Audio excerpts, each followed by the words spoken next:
दोस्तों crypto currency और bitcoin के लेटेस्ट अपडेट के लिए सब्सक्राइब करिए डिटेल टेक चैनल को और बेल आइकन को दबाइए ताकि क्रिप्टो करेंसी और बिटकॉइन रिलेटेड अपडेट आपको टाइम टू टाइम मिलते रहे।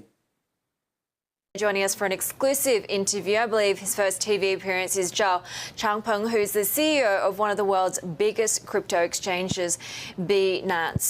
Great to have you on with us. We'll carry on with the regulatory challenge, right? Because you obviously had to relocate from China to Tokyo, where you are now, as a result of the crackdown in China. We're also just today hearing that South Korea's government is beginning discussions on potentially a shutdown of crypto exchanges. So how much of a real kind of threat to your very existence or the existence of your business do these regulatory overtures make? Yeah, it does make a lot of impact to our business, but I don't think there's any particular threats. Korea exchanges are still operating right now. It's just that there's a potential ban. We don't know what the extent are, and we are actually away from that, so we should be okay for now. But it does probably impact some of the Korean exchanges. I've been trying to talk to them. They haven't responded to my requests yet, so we'll see how that happens.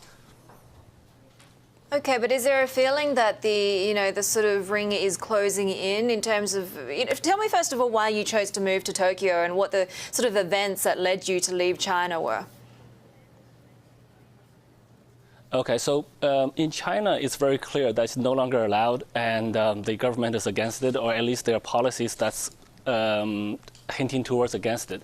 So we generally don't like to go up against governments. So we moved out of China. We actually not, I mean Tokyo right now personally, but we are actually spread out around a few different locations. We have a presence in Taiwan, Hong Kong, and other island countries. So I think basically it's a little bit tough to decide where you want to be in this kind of environment. But before it was cryptocurrency exchanges are allowed, or at least they're not allowed. But now things are becoming tighter, so we just have to play by ear and see. Okay, I mean, the demand is obviously there, right? You guys had to halt new registrations. If I'm not wrong, you've recently restarted limited registrations. Do you think you'll get to a point you'll be able to open it up again? Yes, absolutely. So the demand is extremely strong. We opened registration for an hour yesterday, and 240,000 users registered within an hour.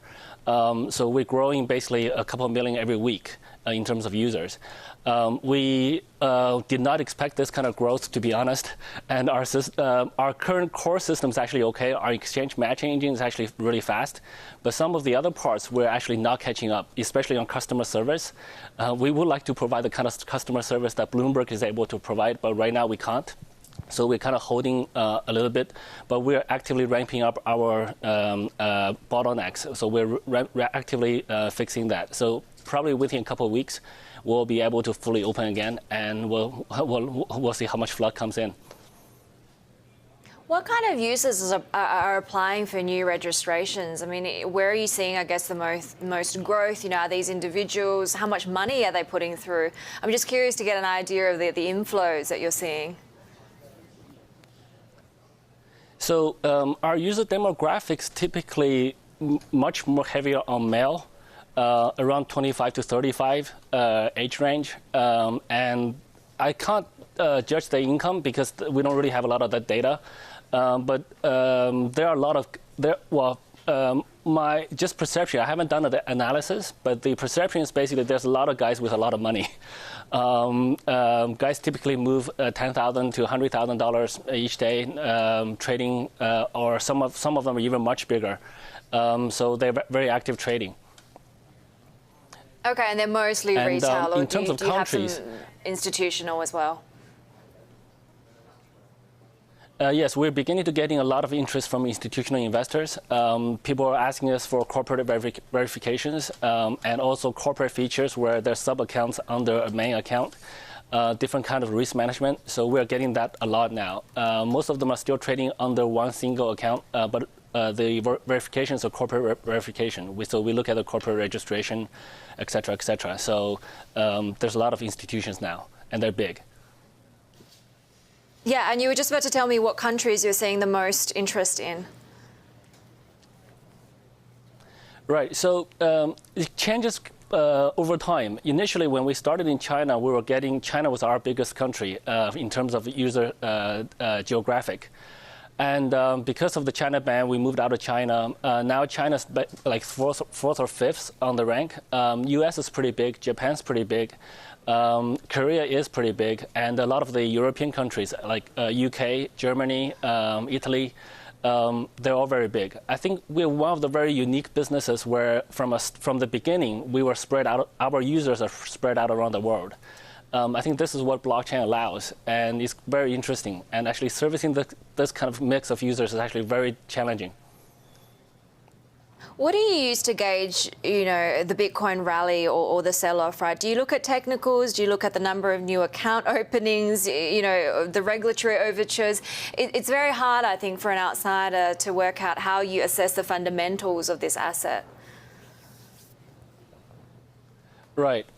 So different people do it different ways. For me personally, I really look at trading volume. When the trading volume is high, and that means a lot more people are getting into Bitcoin or this cryptocurrency industry, usually price rise follows. When the volume shrinks a little bit, price usually declines a little bit later. And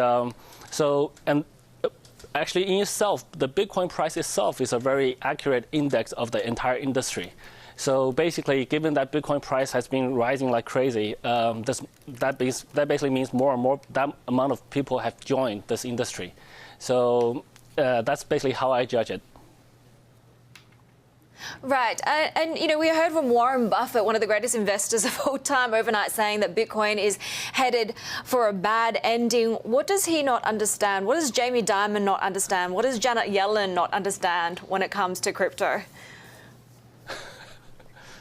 Right. So I think Jamie admitted he was wrong. And in fact, in a smaller TV interview with a local blog, I said he was wrong 2 months ago. So actually, it was good that he admitted he's wrong now. Warren Buffett is a guy I truly respect from an investment point of view. I think he knows stock investment, equity investment very well. But I do not think he understands cryptocurrency at all. So it is what it is. I still respect him in other parts of his expertise, but I think on cryptocurrency, he's making a big mistake. And just quickly, what's next for your business?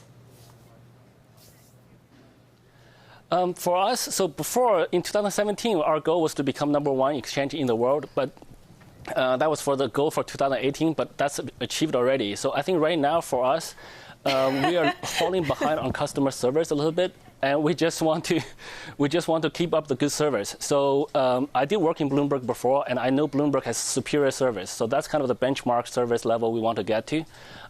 So that's really the goal now. For all of 2018, that's a very long time for us. So we can't really predict that far. We'll just have to see. It's a long time in crypto land, but yeah, it sounds like you need to set some new goals if you've already achieved your 2018 goal at the start of the year. Thank you so much for joining us, Zhao Changpeng, who's the CEO of one of the world's biggest crypto exchanges, Binance, there speaking exclusively to